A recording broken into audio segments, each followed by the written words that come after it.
dahil sa tumataas na kaso ng casualties sa mga aksidente sa lansangan.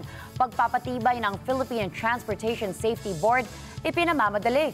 Si Mean Corvera sa detalye ng balita. Kinakalampag ni Senador Grace Poe ang mga kongresista at kapwa-senador na pagtibay na ang panukalang Philippine Transportation Safety Board.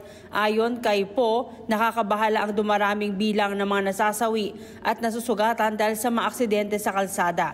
Ang nakakaalarma niyang bilang ng mga aksidente at namamatay ay dapat magsilbing hudyat sa gobyerno para ipatupad ang mga maagap na hakbang para bawasan o tuluyang iwasan ang mga trahedya.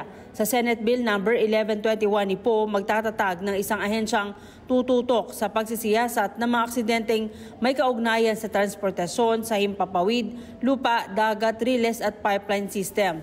Kasama rin ang mas mahigpit na inspeksyon sa mga pampublikong sasakyan, mas pinahusay na proseso ng pagbibigay ng lisensya sa mga driver at mas mahigpit na pagsasanay at mas epektibong safety measures. Para matiyak ang kaligtasan sa kalsada, iginit ng mambabatas na kailangan may sapat na kaalaman ang bawat driver tungkol sa kondisyon ng kanilang sasakyan, pagsunod sa batas trapiko at pagiging alerto sa lagay ng daan. Iminumungkahi rin na magkaroon ng libreng pagsasanay sa pamamagitan ng Technical Education and Skills Development Authority o TESDA. Sa datos ng Metro Manila Development Authority mula Enero hanggang Nobyembre ng 2024, umabot na sa 62,723 ang kabuoang bilang ng mga naitalang aksidente sa kalsada, kung saan 332 dito ang nasawi.